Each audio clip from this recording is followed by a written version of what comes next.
welcome to Boston, welcome to the Brigham, and thank you all for coming.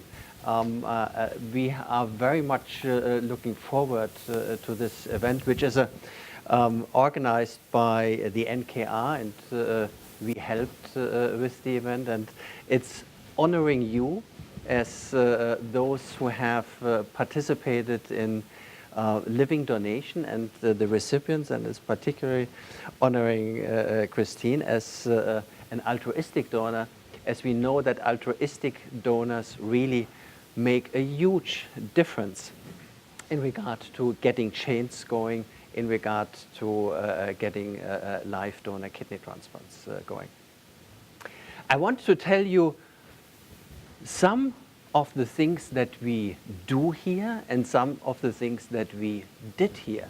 And you probably know some of those. And I brought to you for this special occasion this binder, which is the kidney transplant master file. It starts out with the first transplant that has been done at this institution. It has been done worldwide, and those were the Herrick twins. And the Herrick twins did something that was spectacular and heroic at the time, and very much something like you are doing now. So this is the first page of this binder, and those are the Herrick twins that have been transplanted here in 1954 on December 23rd, and that was the start of kidney and successful organ transplantation. This is the event, and this is Dr. Murray, who got the Nobel Award for this surgery, but also for other achievements that included the first application of chemical immunosuppressants and the first ways to deal with immunosuppression. And it's interesting that a lot of things were not known at the time. Would a patient recover? Would a patient have... Interesting, I was always wondering why are they singing here, but it's to symbolize that their metabolic changes have recovered, and that they are active and energetic, and they are allowed to drink milk again. Something that we take for granted, and but that is not for granted for someone who has end-stage renal disease. Now, the reality of kidney transplantation nowadays looks very different. What we have nowadays is that we have approximately 100,000 patients in this country waiting for a kidney transplant, and we do approximately the same amount of transplants every year. In blue are the deceased donor transplants, and in red are the living donor transplants. And it is showing you, and it's making it very clear, that this discrepancy will go further and further, and one way to address this is living donation, and that has been addressed with the implementation of chains and the opportunity to do this. And I think it's one of the most important achievements that we have in transplantation during the last years. Now, the aspect of donating to someone who is not the directed recipient has started in interesting ways, and it has also started at this institution when we had in New England something that was called donation to the list. So knowing that someone who is ABO, blood group incompatible or histo incompatible, could not directly donate, someone in that situation would only have the opportunity to either go through an extensive pre-treatment that would then allow the ABO incompatible transplantation, or that they had someone who would donate to the list, and that made that recipient come up as the number one on the deceased donor list. So what you did at the time was that you exchanged a living donor kidney to maybe a high-quality deceased donor kidney, but it was not exchanging a living donated kidney with a living donated kidney. But that was a program that I think was pioneering as well, and it was successful. But now, we have a very different situation. We have the opportunity to create paired kidney exchanges and to have large chains that really contribute to many. And that is just one of them here. And the NKR has been able to create many of those large changes. And there have been, this system is evolving, and one of the potentials is also the opportunity now to have an advanced donation, to donate, and then at a later time point when the recipient that was meant to receive this kidney will really be in need, that then a kidney will come available. But I think the real opportunity for paired kidney exchanges and chains is with the opportunity to have a non-simultaneous extended altruistic donor that will allow a big chain to get accomplished. Now, what we have done in the recent years, we have established a living donor center, really focusing on the well-being of a donor to evaluate donor expeditiously, efficiently, and to provide them the opportunity to donate at our center. So we have this center established, dedicated to donors and their health, and a long-term follow-up that will also guarantee and support their health after donation. What we have done so far is, I think what we can do is we have a very experienced team of donor surgeons providing with an excellent outcome in regard to donor nephrectomies. We have a streamlined evaluation and a very diligent follow-up. For us, it is important to be patient-centered and to emphasize on patient service and education. And we want to build a team that really integrates donor, recipients, and allows them to work together with their provider. We have a living donor recognition. We had a living donor recognition last year. We have established a group of friends supporting living donation, and we are going to, with a team of providers and patients, will be participating at the 10K Boston Athletic Association run. And if you want to support us, either by running with us or being there to support us in person, we would be delighted to see you there. And coming back in closing to the master file. The master file here shows the first patient and the first donor and recipient, the Herrick twins. And I want to briefly mention the number 12 on this list, which is this donor-recipient combination of identical twins, the Nightingale twins. They were transplanted when they were 12 years old.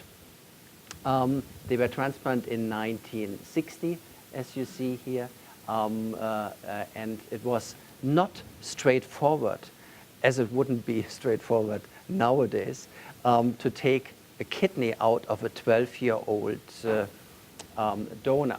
And the donor and the family had go through an extensive legal process to get this donor and recipient surgery approved. And we had the opportunity to celebrate with those twins 50 years later, their 50th anniversary of this event of their living donation. And it was very impressive to see on how important that event was, not only for the recipient, but also for the donor, who took a lot of gratification and support out of this event. So we feel privileged here at the Brigham to have the opportunity to continue the work that has initiated 60 years back, to run into individuals such as the Nightingale twins, who have done wonderful things. And we celebrate those events with you at the time. That was still when Dr. Mary was around. And we continue to look at others like Christine doing heroic things and want to support them. So with this, welcome to this evening. And I think it is you next. Yeah, good. So welcome, and Joe Sinacore is going to talk to you very briefly. I want to quickly mention that there have been a lot of people who supported this event and who made this possible. Rachel, my assistant, has done a significant amount of work.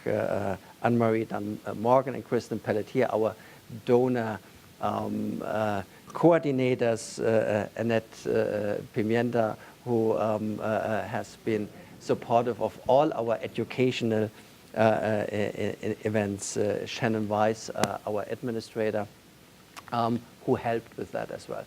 And the NKR, both Garrett Hill here as their president and Joe Sinacore.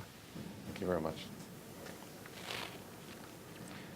Well, again, welcome everyone. It's really an honor to be here in this magnificent institution that helps get so many people transplanted every year. The theme of my presentation tonight is paired kidney exchanges, helping donors help others. And the reason I say that is because without these living donors being able to donate their kidney to a stranger or to someone they love, there is no paired kidney exchange, there is no living donor transplant. But in the case of non-directed Good Samaritan donors, it allows, paired kidney exchange allows them to be liberated in a way that allows them to donate their kidney to one person who has a donor who's able to donate to someone else and so on. So I'll talk more about that in a moment. So first I want to tell you about who we are. We're the National Kidney Registry, otherwise known as NKR for short. We have been around for 10 years. In a nutshell, the National Kidney Registry uses the power of technology and large pools of donor and recipient pairs to find a better match through something called paired kidney exchange. NKR is the largest world's largest paired kidney exchange. We've done over 2,000 transplants this way since we started in 2008. On Valentine's Day of 2008, when we did our very first paired kidney exchange. We have actually nearly 80 transplant centers working with our program now, coast to coast in the United States. Typically we have about 250 to 350 donor-recipient pairs listed in our pool. We do something called donor chains, and I'll talk more about that in a moment. We've done over 400 of them, and we continue to do them at a rate of at least 100 more a year. Why am I here? I've been associated with our founder, Garrett Hill, since '93, before we got into this field of paired kidney exchange. I had witnessed what he went through with his own family and when his own daughter needed a kidney. And it's, as you know, it's not an easy experience for anybody to go through. So I was kind of drawn to that.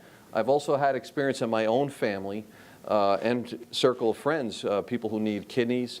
I had a cousin who died of an infection while she was on dialysis. I had another cousin who had a genetic disorder and needed to get a kidney transplant. Both her and her daughter had the same disorder. They both got transplanted through living donor transplants a few years back, and they're doing well. The thing that drew me to this more than anything were the numbers. Dr. Tullius said it's actually about 100,000 people on the wait list who need a kidney. And we know that over 4,000 people die every year waiting for a kidney. And that's a problem. We need to do better. So that's why we're here to contribute as much as we can to help solve the kidney shortage by facilitating these paired kidney exchanges. And also I am honored, and I get to work with hospitals all over the country, wonderful institutions like Brigham and Women's Hospital, and the brightest minds in medicine, people like Dr. Tullius, the transplant coordinator nurses who are among the brightest nurses in the field, and it's an honor to be with them. So that's why I'm here. So why did we start this? Well, back before 2008, the founder went through this, as I mentioned, with his own daughter needing a kidney. You know, he entered his name into every paired kidney exchange that was already in existence at the time, and he really got nowhere. There were no matches found in the paired exchange, so he thought there had to be a better solution. So he gathered us all who had worked together with him for a while, and we put our skill sets together. We brought doctors and nurses to the table from the field to put on our medical board to help guide us in this field, and the Kidney Registry was born. Let me step back here and talk about the simplest form of a paired kidney exchange. The simplest form of a paired kidney exchange is two pairs, in this case a mother and a son needing a kidney, and a husband and a wife needing a kidney. So the mother's the donor, and the son is the recipient over here, and the husband is the donor, and the wife is the recipient here. If we find a match, if these people are sitting in a pool with several hundred other pairs just like them, right? Our matching system goes and finds that, in this case, the donor here, the mother, is a good match for the wife. In this case, this husband here is a good match for this woman's son. So the exchanges are done typically on the same day, and both parties get to go home with a kidney. And both donors get to go home with a feeling of goodness and knowing that they helped their own loved one by helping someone else. So that's the simplest form of a paired kidney exchange. Now, what happens if these wonderful people called Good Samaritan donors come along and say, I want to donate my kidney to a stranger? Well, now we do something called a donor chain. So a donor chain starts with a Good Samaritan donor here who wants to donate to a stranger. And then we have all of these pairs, like I talked about in the last slide, donors and recipients who need a kidney. And we find that this donor here is a good match for this person here, and their donor is a good match for the next person here, and their donor is a good match for the next person. And these kidneys cross the country back and forth. In the end, what happens is, in the beginning, we kind of thought it would be nice if we can keep these chains going forever, but the challenge we face is sometimes the donor on the very end of the chain, the very last donor, may not match well in the pool. So instead of having them hang around and wait forever, what we typically do is have them end to someone who's on the wait list, someone who's waiting for a deceased donor kidney who has no donor at all. And they get that lucky phone call one day that says, we found a match for you. We're going to end a paired kidney exchange chain to you on this date in a couple of weeks. Please come down to the hospital, and they get to go home with a living donor kidney. So that's a good day for those people. So the act of kindness, it starts here with this Good Samaritan donor, gets paid forward all the way down the line, and ultimately ends up to someone on the wait list who's in need. This is the most exciting form of a paired kidney exchange, and the most common form and the most successful form. We find that chains are better than what we call loops or traditional paired kidney exchanges like in the previous slide, because those are more fragile. If one person becomes ill or can't go to surgery on a certain day, you have to stop the whole chain. So this really has to kind of happen all at the same time. If any one party can't go forward, you kind of have to stop it. And if one party has to back out for any length of time, you kind of have to start over again. It's very hard to find another pair that fits in this transaction here. But in the case of a chain, if someone here becomes ill, sometimes we could just stop the chain here and then have this later on, have this person donate, let's say a week later, and continue a new chain or a new cluster of that chain down and extend it out further. Or we can end it to the wait list right there. Or sometimes we can take a pair out and put another pair in its place that fits in nicely and keep the chain going. So it's easier to keep these things going. And we have the ability to pause these in the middle and allow donors to wait a little longer and then carry on, let's say a week or a few weeks later. We don't like to make folks wait around very long. If their loved one receives a kidney, we really prefer to try to keep the chain going and have their donor donate as soon as possible after, so they're not waiting around. So why do patients really need paired kidney exchange?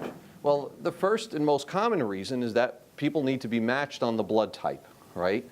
So what if you have a donor, let's say you have a child who needs a kidney, and you want to donate to that child, but you have different blood types. Well, right away you've been disqualified just from blood type alone. So paired kidney exchange starts off by allowing us to overcome the blood barrier. That's the first barrier. The second barrier is the tissue type, which, people have different tissue types, and patients can develop antibodies or immunities that are targeting the donor kidney you're receiving. I like to refer to them as like little guns pointed at certain tissue types in the donor, and that won't work. So we need to pass the cross match. There's a test called a cross match between the donor and recipient, and we need to make sure that that test passes. And if not, it's said to be cross match positive, and you can't take that kidney, right? So we have to overcome the tissue incompatibility as well. And sometimes a mother, let's say, or in the case of Garrett Hill, the founder of the organization, his daughter had developed an antibody that was targeting one of his antigens. So he could not donate. 36 hours before surgery, they found this out when they did the cross match. So that's why he was looking to see if he can trade his kidney in a kidney swap and a kidney exchange in exchange for his daughter getting a kidney and him being able to donate to someone else. So that's why the paired exchange is so important. Then we want to reduce the chances of waiting a longer wait time, right? You might have a mild incompatibility, and you're going to end up waiting on a deceased donor wait list for a kidney. And we know that that list could run for many years, especially in big areas like metropolitan areas. So if you can overcome your mismatch through paired kidney exchange, it reduces your wait time, and that's better for the health of the recipient long term, the outcomes. In some cases, we're looking for a better age-compatible match. You have, let's say, a 70-year-old mother who wants to donate to, let's say, a 35-year-old daughter. Well, they might be interested in trying to find a younger kidney. Both parties, the donor could be healthy. The mother could be a very healthy person to donate, but she still may want to find a younger kidney, even if she is compatible biologically, both by blood type and tissue type. So this is another way that paired kidney exchange helps and a reason why people want to participate. And we're also looking for increased chances of a clean cross match. So some patients are so hard to match. They have, dozens and dozens of antibodies that are preventing them from being able to receive a kidney from any donor in the pool. All right, it could be 100,000 donors available in the United States theoretically, and they might match only one donor in that population. So so hospitals, if they can't find a match, or even through paired kidney exchange, they might be trying to do something called desensitization, which is a complex process of medications that they use to reduce these antibodies in the patient before they take a kidney that is actually cross-match positive. If you can find a better tissue match to overcome that, then there doesn't need to be any desensitization. So again, this allows the patient to have a better chance of better outcomes long term. We know that time is important. According to studies, if you get a kidney transplant sooner, the outcome will be better long term for the recipient. We know that the match is important. The more matches, the more antigens we can match on when we find a match for the patient, the improved probability of the patient's kidney lasting longer. We know that if you got a 6 antigen match, that the graft survival rate for that kidney would last a lot longer for that patient than it would if they got only, let's say, a 1 antigen match or a 2 antigen match. So with paired kidney exchange, we're seeing many more opportunities to find more antigens matching the recipients, and that lends itself to better outcomes. And as I mentioned before, donor age, it's to a lesser degree from the research, it's to a lesser degree than the antigen match, but it is something that can contribute to longer term outcomes if we can find a kidney that's closer match in age to the recipient. The vision of the kidney registry is if every recipient that has a living donor could get matched in 6 months. That's a very tall order when there's a list of 90,000 people on the wait list, but if every one of those had a living donor, we can get them in the pool, we would find so many matches we wouldn't be able to keep up with it, and that would be a beautiful thing. So let's talk about these wonderful Good Samaritan donors, these magnificent human beings who come forward and say, I want to help a stranger. Okay? Good Samaritan donors are also known as non-directed donors. They choose to start chains as a way to help more than one person. Instead of their kidney just going to this one person and they get to go home with the kidney, No, their kidney goes to one person, and then it gets paid forward, pair after pair, and sometimes it can go really long, sometimes they don't go long. But there's always a good chance that they can help more than one person by being a Good Samaritan donor. So they can facilitate typically anywhere from 2 to 30 transplants. That's the biggest one chain we've ever done. Actually, we did a 35-way. But you know, we're not always making long chains, because the longer they get, the more complex they are. And we have so many of these wonderful people coming forward to start chains that actually the average length of these chains is really around 4 to 5 patients. So, and as I mentioned before, it allows the last donor on the end of the chain to enter the wait list to a person who has no donor at all. The world's longest chain was done in 2012, and Dr. Tullius had this up on the screen as well. It was started by this gentleman out here in California, and this went on for 60 surgeries across 17 hospitals. This took us several months to put together, but we were lucky. It made the front cover of the Sunday New York Times, and it really helped spread awareness about our work. So then, a few years ago, we had the second world's longest chain, which is the longest multi-center swap to date. This was a 35-way kidney swap. It was 70 surgeries across 25 hospitals, started by this wonderful woman here out in Minnesota. We were lucky enough to get some coverage from ABC Nightline on this one, and again, it really helped spread the awareness about our work as well. So you're going to hear from a donor tonight who started a chain with us last year, a little over a year ago. This chain ended up being a 28-way kidney swap, and there's a lot of detail here to cover on this slide, so bear with me. But it started off originally as only being somewhere around 21 transplants. But what happened was we had a minor pause in the middle of the chain where there was a technical issue, and the patient could not receive a kidney on the day of the swap after the kidney was taken out in Denver. So we opted to have that kidney go to another pair who was in the pool. So we did a real-time swap repair. And what happened was this donor out here in Denver donated to another patient in Denver who had a donor. So their donor then started these other additional positions here, and these other patients got transplanted over the weeks that followed. But meanwhile, this donor down here in Chicago, they had already donated that morning, so their chain just kept on going. So in the end, this ended up being a 28-way chain, and this was started out of here, out of the Brigham. And there are a number of people here who are very highly sensitized patients. There's a measurement called CPRA, and the higher the CPRA number of a patient, the less possibilities there are for us to find a match. So if a person has a 99% CPRA, that means there's only about a 1% chance we're going to find a match in the pool of thousands of donors. So it's really hard to get those people matched. But because we have so many different pairs participating in our program all across the United States, we're seeing this level of diversity in our pool that allows us to find matches for these people. And some of these people, you know, have been waiting in our system for a little while. But you see, there were at least 9 patients here what we call hyperimmunized patients, you know, 94%, 100% CPRA, 90% CPRA.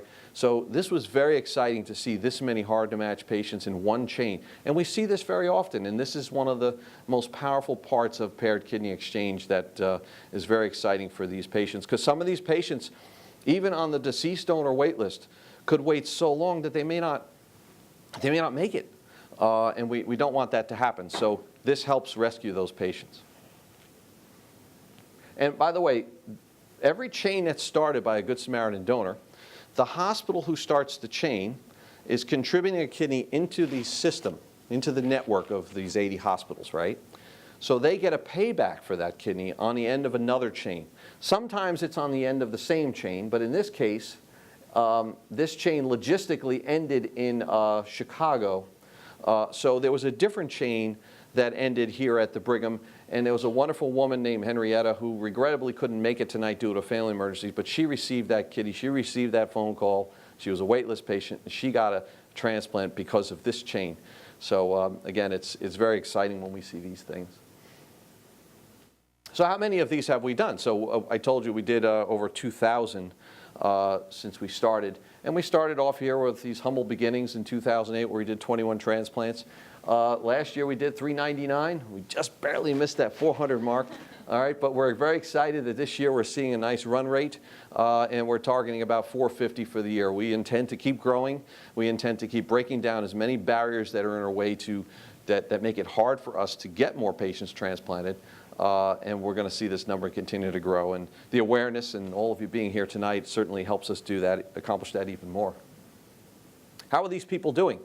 You know, this is the question that gets asked by the doctors and the nurses in the field. They want to know, how are the patients doing? Is this process really effectively long-term? Because it's great to put a kidney in, but if the kidney doesn't last for a year or doesn't last for more than 3 or 4 years, well, then what good is it, right? Well, we're very pleased to see, and we get to compare our numbers against the national average for all living donor kidney transplants. And what we're excited to see is, you know, 1 year, it's pretty much the same. It's 97%, almost 98% of the people are still surviving with their kidney. And then at 3 years, 94% of the kidneys are still working versus 92% in the national average. But we're really excited to see at 5 years, it's still 94%. Look at how it drops off in the national average. It drops down to 85%.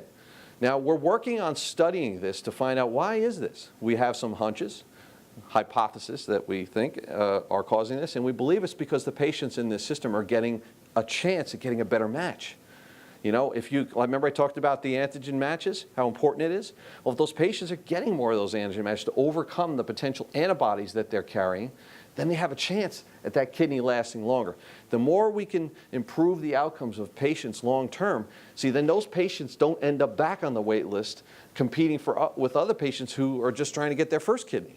All right, so this is really important to us.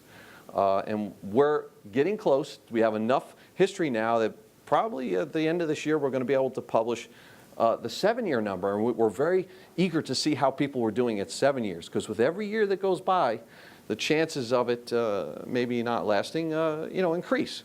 So we're pretty excited about looking at the 7-year number and eventually the 10-year number.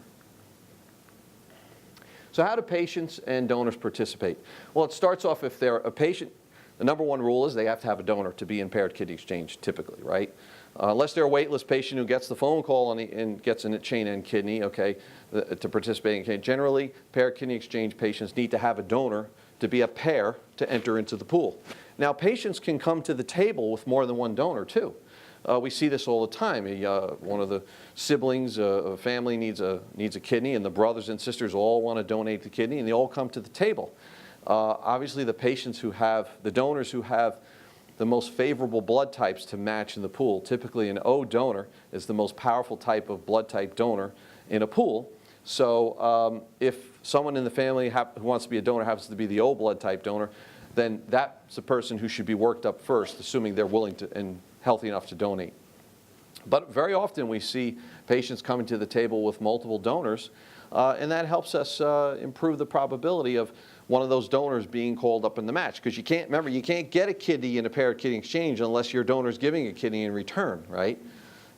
So we need to improve the probability where we can. But really the majority of the patients in the pool have to have at least one donor, and that's all they can really get.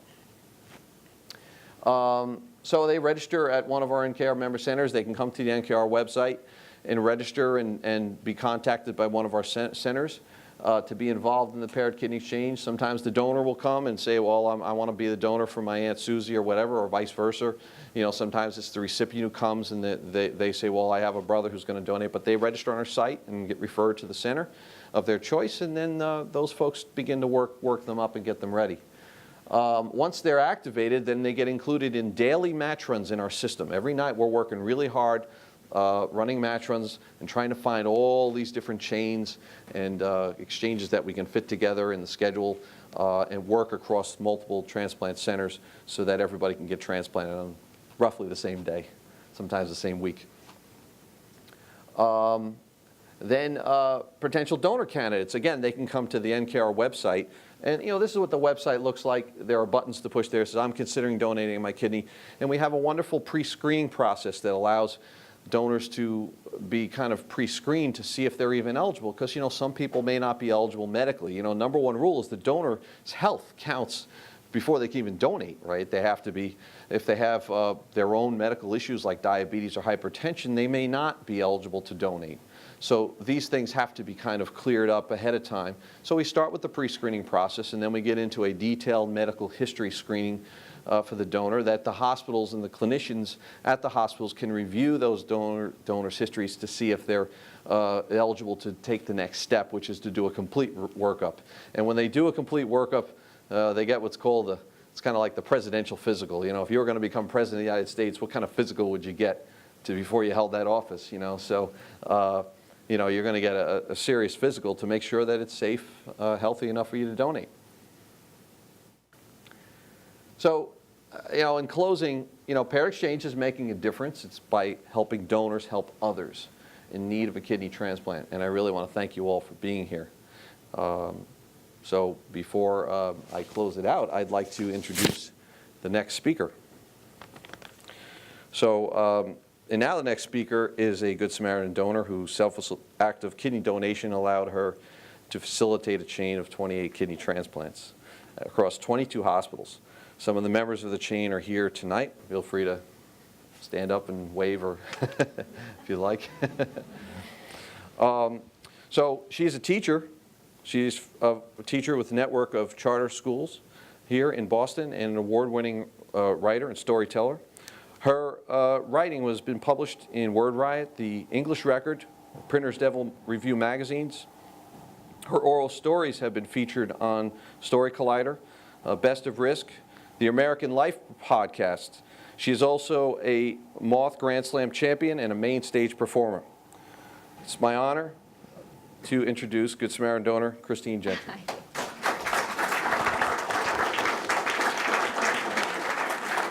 I haven't even talked yet.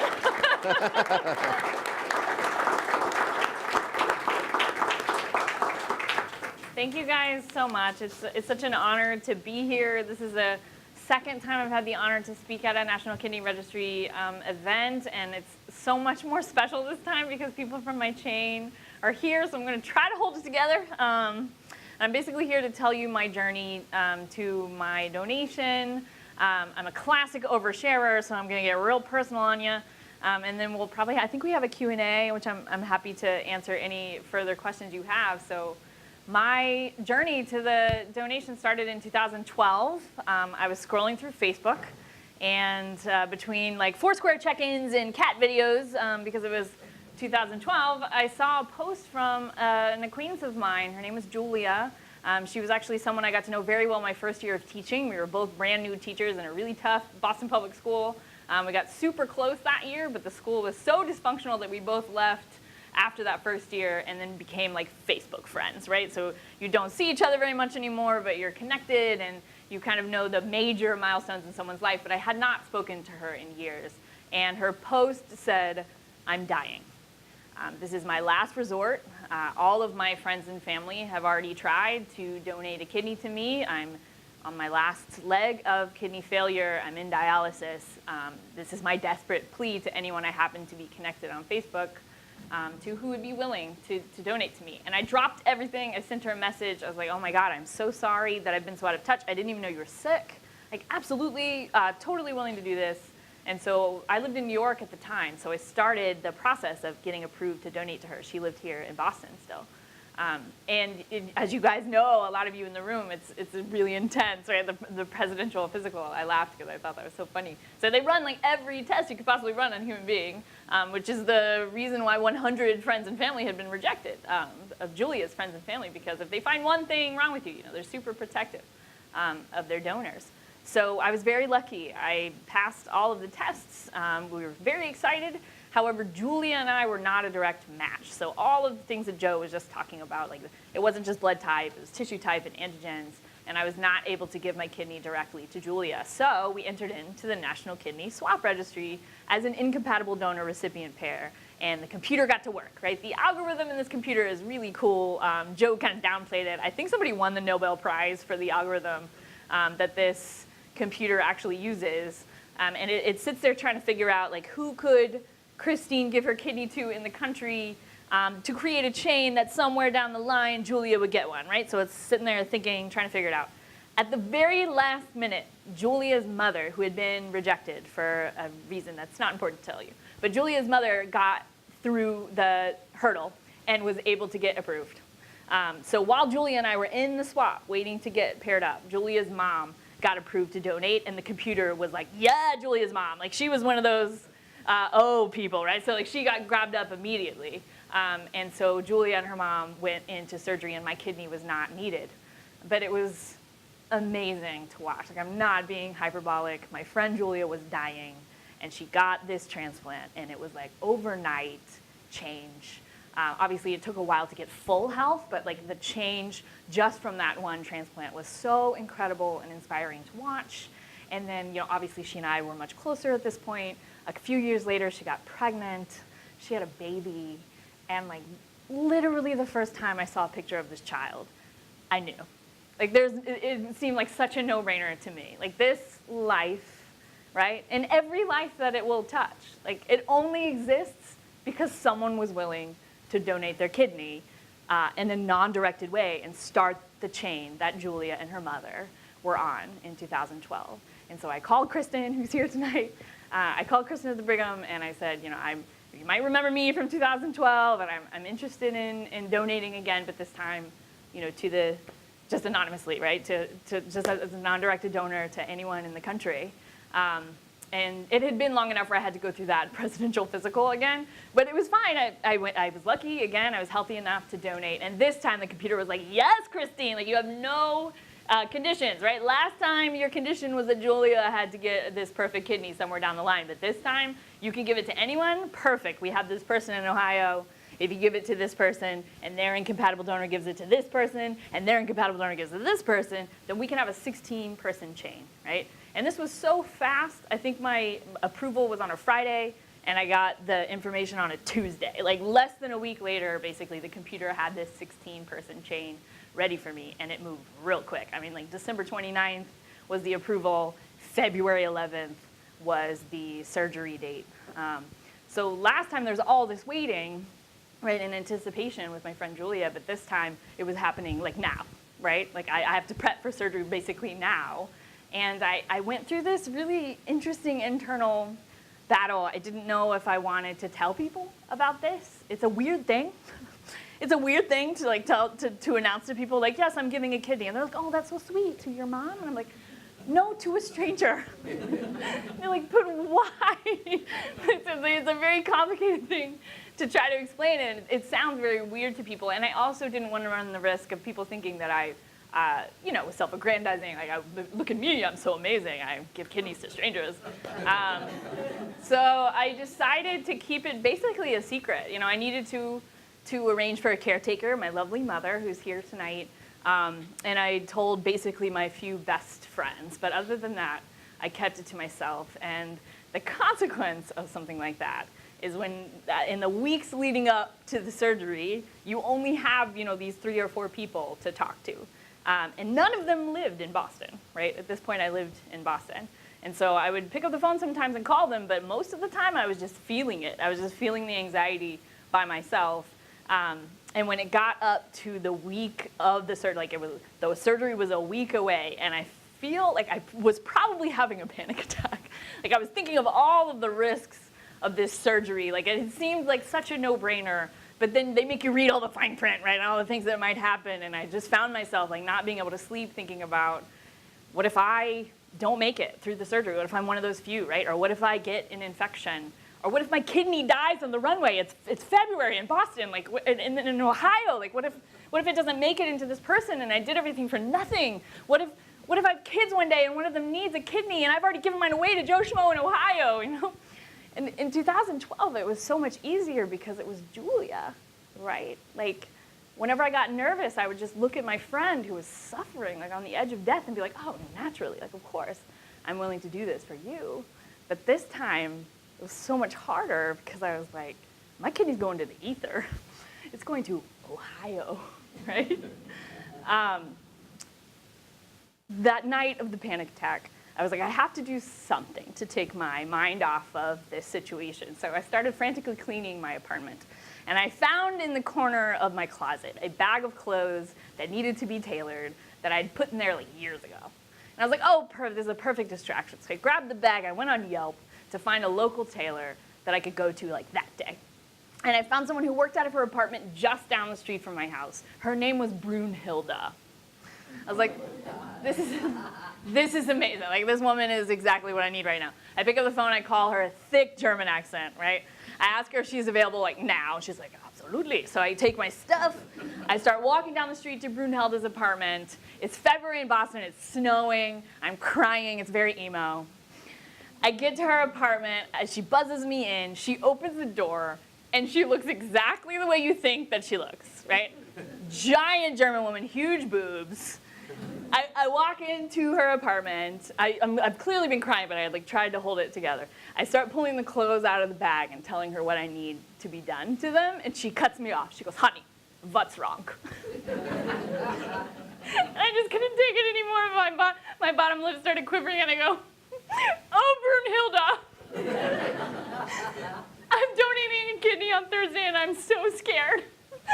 And she just grabs me, she sinks my head in those big boobs, she starts like pawing my back. And she goes, honey, you are doing a wonderful thing.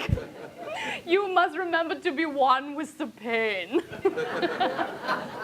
And I was like, thank you, Brunhilde. It was just this beautiful moment where this absolute stranger, right, how apropos, that this absolute stranger gave me the comfort I so desperately needed and had been stupidly keeping from myself. So I came home from Brunhilde's house, and I knew that I had to tell people. So I crafted this post to social media, and I basically caveated at the beginning, like, this is not for you to praise me, this is just because I need you to know this is a big event that's happening in my life, I've been thinking about it a lot, and then blah, right, posted it. And of course, immediately, like, the outpouring of love and support it so bolstered me.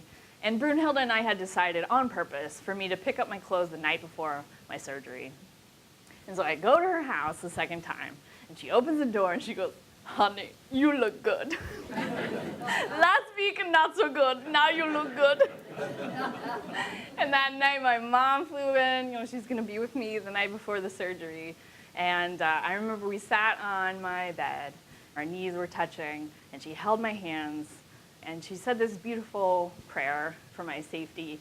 And I shared with her, you know, all of the things that I'd been thinking about, and I wasn't really afraid anymore, but that I still had a little bit of anxiety. And she said, you need to come up with something, some kind of mental place to go to where you can feel like you can see these people, right? Like you could see them the way that you saw Julia. And so together we came up with this mental haven, and it was this beautiful plaza in Barcelona, one of the most gorgeous places I've ever seen. You know, you walk through, there's a fountain in the middle, and this tree that's like raining orange flowers, and the sound of classical guitar is bouncing off the walls of the Gothic Quarter around you. And I decided that I would put these 8 people, right? These original 8 of the 16 that I knew I was going to pull 8 people off the chain, and I gave them faces and bodies, and I put them in that fountain, right? And when I started to get nervous, I would close my eyes and imagine turning the corner into that plaza, and the 8 of them would be at that fountain waiting for me and saying, like, thank you so much for doing this. And she was right. Like, that vision gave me so much peace. And I rolled into that operating room the next day having never been more sure of anything in my life. But I'm also not here tonight to lie to you. And the first few days of recovery were really hard. They were very hard. I had my mom there, of course, and she was amazing. She got the crap shift, of the friends who took care of me. She didn't complain. She stayed in the hospital room with me. And on day 3, when they had to take the dilaudid IV out, right, and replace it with an oral version of the drug, my stomach was not having it. And you guys, like, nausea, terrible feeling, like just objectively awful nausea. And when you add on top of nausea, when you soak it in terror, because you have this incision and you're so scared to puke because you know it's going to hurt so badly, like, that's worse. So I'm sitting there feeling that nausea, and then it happens. This is Valentine's Day, y'all. Like, I gave my kidney on February 11th. On Valentine's Day 2016, I puke all over myself, right? Because I can't really move. And I remember, like, I grabbed the side of that hospital bed, and I'm puking and crying, and I'm telling my mom, like, I don't want to regret this, Mama. Like, I don't want to feel like this for long, because I don't want to regret what I've done. And she took this washcloth, and she was wiping my face. She goes, Christine, you will not regret this. Like, I promise you, you will not. And she was the one who pushed me to get out of bed when they told me I had to walk that gas out, you know. And she was like, you touched the end of that window yesterday. I know you can touch the other side today. You know, you can do it. But I didn't have any pain meds, like prescription pain meds. I was working on Tylenol, and it hurt so badly, but she was so encouraging. And then when they finally took my catheter out and I could take a shower, and I was so excited about it, I couldn't do it by myself. And it was my mom who walked me to the shower, and she took my clothes off, and then she took her clothes off, and she closed the shower curtain, and she got in there with me, and she bathed me so gently. She was like, Christine, it's just like when you were a baby. And then I went home, and my friends had made all of this food, and my students had made these homemade cards, and I just felt so loved and supported. And I just kept thinking about these 8 people, right? This 16-person chain that I just felt so honored to be a part of. And then they called me. Joe from the National Kidney Registry called me a few months later, and he said, Christine, the chain that you started kept going. It is 56 surgeries long. Like, you have pulled 28 people off of the wait list. And the first thing I thought of was, like, that's more people than could ever fit around that fountain. I'm going to need a different fountain. And he said, you know, it'd be such an honor if you came to speak at our gala in New York. And I remember telling him, like, absolutely, as long as I can bring my mom. So thank you.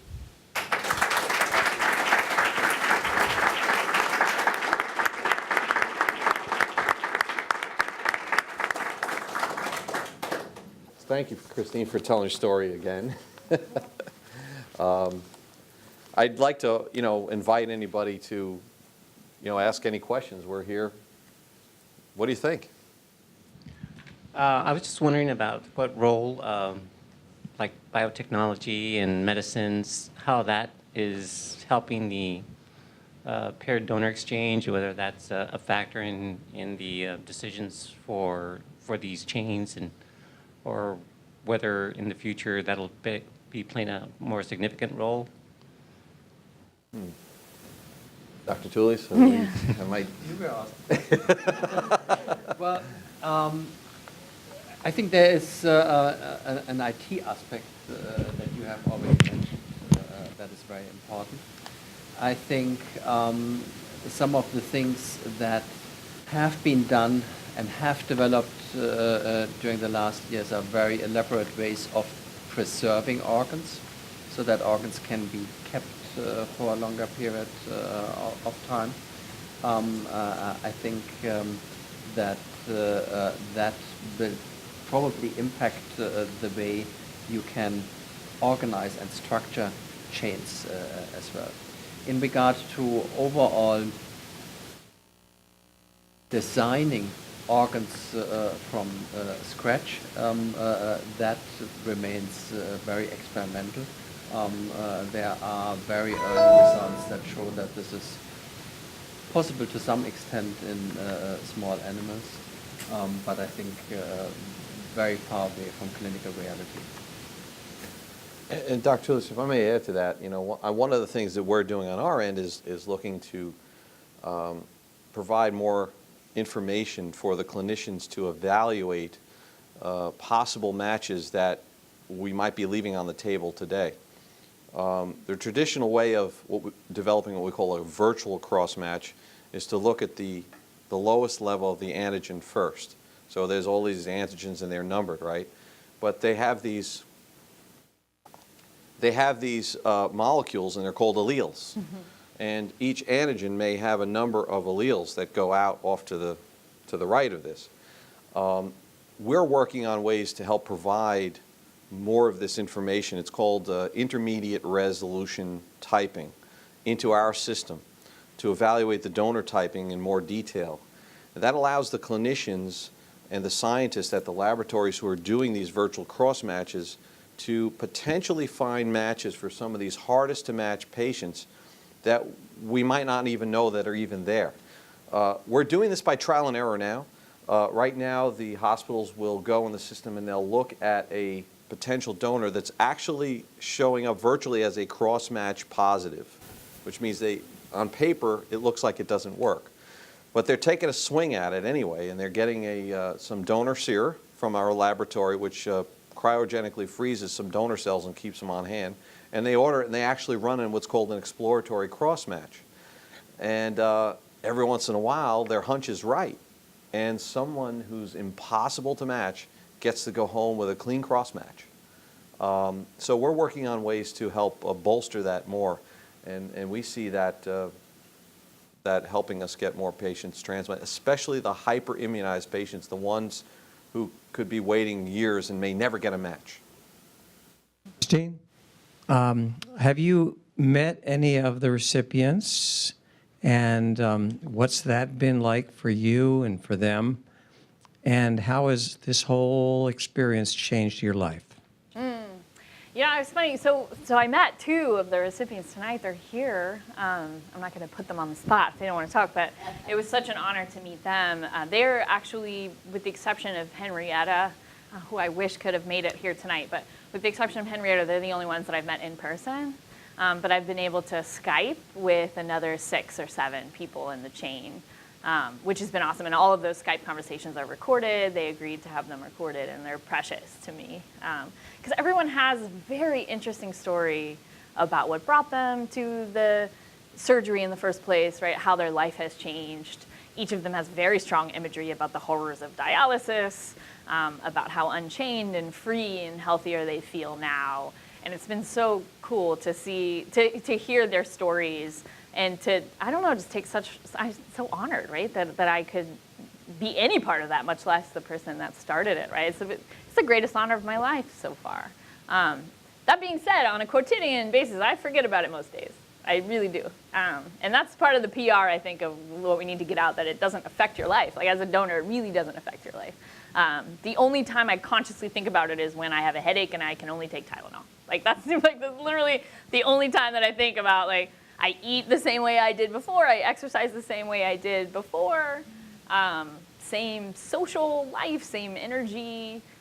It took about a year to get to exactly the same spot, but I would say after the first 3 months, it was pretty close. You know, I was like, after 3 months, I was at 90%, and then it just took, you know, the rest of that year to get to 100%. But I tell people about it. You know, I got over the thing where I'm afraid that somebody's going to think that I'm weird or self-aggrandizing. I got over it because I think it's so important that people know that this is an option, right? Without exception, again, not being hyperbolic, without exception, the people I talk to about my experience donating a kidney have no idea that the National Kidney Registry exists. They have no idea that it's an option to give a kidney to a stranger, that it would create a chain to pull other people off. I mean, that's why it's so cool when we get press the way we do, because I think it's so important that people understand that it's an option. It's not for everyone. There are some people who get super judgy when people, you know, say no, that they're not interested in that. But I feel that there are many people out there like me that just need to know that it's an option. Now, first, Christine, I think it's pretty amazing that you would make a non-directed kidney donation. I don't think many people would do that. And I do have a question about the process, as you mentioned the kidney going out to Chicago. And I was just curious, do you actually move the kidney to the destination, or does the recipient come to the donor? The kidney is being shipped from the donor hospital, which in this case was the Brigham, to the hospital where the recipient is. And kidneys are being shipped across the country. And it is a miracle, and it's wonderful on how well it works. And it's It's a very well structured business. And I think it's important to provide a donor with the opportunity that they can stay where they feel most comfortable, where they have their support system, and then to ship the organ. And it's interesting that the organs tolerate also a longer ischemic time. Ischemic time can be up to 12 hours if you ship from the east to the west coast, and but it's tolerated well. I will tell you from my point of view of things, I knew that it was getting on a plane in February from Boston to go to Ohio, and I was very worried about it. So my mom can attest to this better because I was super groggy when I first came out of anesthesia. But Dr. Malik, who can't be here tonight either, but Dr. Malik came to see me very soon after I woke back up, and my first question was like, how's that getting? Like, did it make it to Ohio? How is it? And he has this very interesting sense of humor, and he deadpan was like, well, there were some complications. Some issues, and I was like, what issues? What are you talking about? He goes, well, it's in, it's fine. I was like, you're so mean. Yeah, but they have this little GPS, right? That like sits in the cooler with the kidney, so That's you can right. like watch it, like bloop, bloop. You can watch it, like go to Ohio and then watch it, on the road, and it's like, it's like Waze. I am one of the recipients, I know. and my daughter donated. It was a swap. Yeah. And thank you, Christine. You're welcome. Thank you.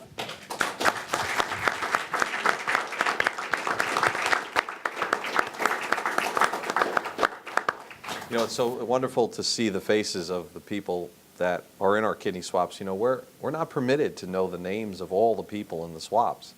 So we end up having to work with these numbers and aliases on the screen. But we know there's human beings behind it, like yourself, and it's just great to see you here, to get to see your face and shake your hand and know that you're doing well.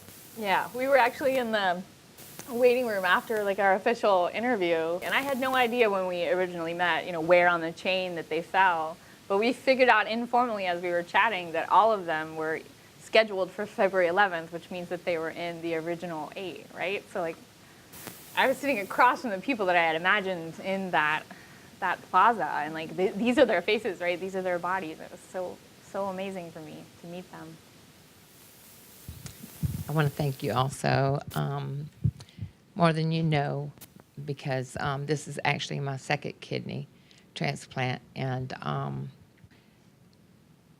I was like you. I was at the point to where I just felt like I'd given up, And then when I had to do the hemodialysis, which is like a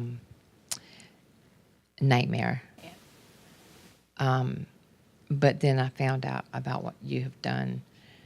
I thought it was amazing, and to know that I can do that. And so I thank you for that, and the fact that my friend here loved me enough to give, like you did, and help me. So I thank you for that.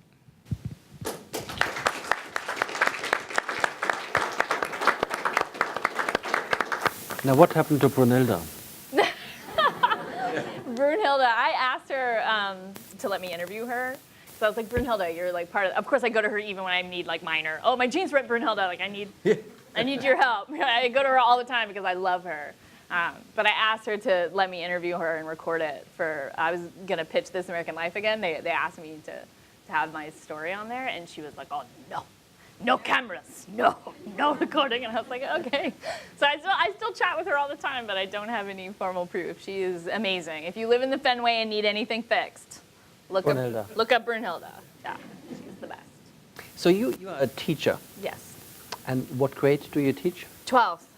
Well, 12th grade. yeah, it's funny. So It's still such a central part of my identity to be an English teacher, but it's only 20% of my job now. Most of my job is to train people who want to be teachers. Uh-huh. But I do teach one section of 12th grade English. No, I would be interested on how your students, did you discuss that with your students, and what yeah. was the response, and what is the difference in the response from, adolescents, children, to adults? Yeah. They were pretty incredible about it. Like that kind of news spreads pretty quickly throughout the school. So last year I taught only one class as well, and I told that group of 16 kids, but pretty soon the whole school heard about it, and kids would stop and be like, "How's your kidney?" I'd be like, "It's gone." Right? And they'll for the first couple of weeks they never let me carry anything. They had to carry it. They'd pop in the passing periods and be like, "Miss, did you take your Tylenol?" Like, yes, I took my Tylenol. They were super cute about it. That I sent Johanna here some of the pictures of the cards that they sent, like #OneKidneyGirl, right? Like #Gentry Kids for Life, like stuff like that. They gave me a stuffed kidney that I call Urethra Franklin. They were super supportive. They wrote cards like, "You're my role model. You gave a kidney for Christ's sake." They're super concerned about my health. I was telling them in the other room that I teach a blind student, like literally blind, and she has this awesome computer that allows her to read my books and write to me and read my comments and stuff. But she actually, when I told the class, I was thinking about getting a tattoo to memorialize on my first kidney-versary. I was thinking about getting a tattoo. She came to school the next day. She had gone home to her Braille printer. And on a white index card, which I still have, of course, she had printed out the Braille for the number symbol and the numbers 1 through 8, right, for the original 8 recipients. And she handed it to me and said, "Miss, it's a metaphor." She's like, "I just wanted to give it to you as an idea for your tattoo." And I was like, "Mia, it's going on my body." Like, there's no question. Like, I wasn't sure what I wanted to get in the first place, but I was like so touched by her designing it. And so like on February 11th, 2017, my 1-year kidneyversary, I transferred that Braille over to a piece of paper, and her exact design, I got it tattooed at the top of my incision. So, I mean, in general, like my students are so supportive of me. We love each other very much, and now for the rest of my life, right, I will bear the mark of this incredible young woman who has persevered herself, right, so much. A very long answer to your question. No. When we first started planning this event here tonight, we thought, wow, there's a total of 28 people who got transplanted and 56 surgeries. What if they all come? The room is not that big, much bigger to take that many people. Yeah. But what we came to realize is that they're not local. They're all over the country, coast to coast, all these different hospitals. It's very hard for them all to come. And I often joke with hospitals when I'm at, because hospitals, they're trying, some of the doctors are saying, well, is there a way we can only do paired kidney exchanges with just a kind of regional number of hospitals? Because we're not comfortable shipping these kidneys all the way across country. And I said, well, you can do that, but you're not going to get anybody transplanted. I jokingly say to them, I says, rarely do the best matches for your patients come from any less than 1,000 miles away. And it's true. Her chain every chain is like that. It's very rare that we're lucky enough to be able to have everybody all within one city or one metro area, for that matter. They're all over the country, and that's the magic of National Paired Kidney Exchange. This American Life producers and I had this really cool idea to do a documentary where it's a road trip to all of the hospitals, which literally would go all the way to Oregon, down to California, right down through Texas, South Carolina. I don't know how I would get the time off of work and the money to be able to do that, but I still love the idea. In the meantime, I'm reaching out to as many people as I can who are willing to give up their anonymity and Skyping and recording it. And I really hope to turn it into something awesome someday regardless. I mean, it is something awesome, but I hope to turn it into some kind of artistic project. That would be really cool. Get a bus, we'll all go together. Get a bus, yeah, a kidney bus. I also wanted to say thank you so much for starting this, because for one reason, when I saw, my friend and what sort of, suffering that she was having, I just knew that I was supposed to get tested. And I'd like to thank the National Kidney Registry. But I want to thank you because I had to be tested 3 different times, because she was on the list, off the list, on the list, off the list, because she was sick. And then she would get put back on. So we appreciate, as donors, that it's all paid for. Totally. Yeah. Do you guys, I actually have a question for you guys. This is something I'm under the impression that, and Garrett, maybe you can throw in here too, but I'm under the impression that it's much more difficult to actually make those closed loops because of the level of compatibility. Like to get 4, 6, 8 people to where it's the perfect circle, right? That must be very difficult. Like what percentage of your chains are started by an altruistic, non-directed? Of about, out of the 2,000 transplants, 400 of them were chains, and only about 90 were loops. Wow, yeah. And only, I don't know, a few hundred transplants were actually, out of the 2,000, were accomplished through loops. Yeah. So chains definitely So you almost are. always need a, So Christine, the loops, A non- about 10% of the Yeah. matches, and the chains do 90%. yeah. Yeah. And the reason for that is when you're in a loop, there's a reciprocity Right. requirement, and mathematically, it's much Correct. harder to make those matches. So my hunch was correct. Because who you give to, you have to be able to get back from, Right. and it's very difficult, which is why when chains came along, pair exchange really took off, because a lot more people could get matched. Yeah. Thank you very much Yeah, for thank you. being part of this wonderful event. Very much.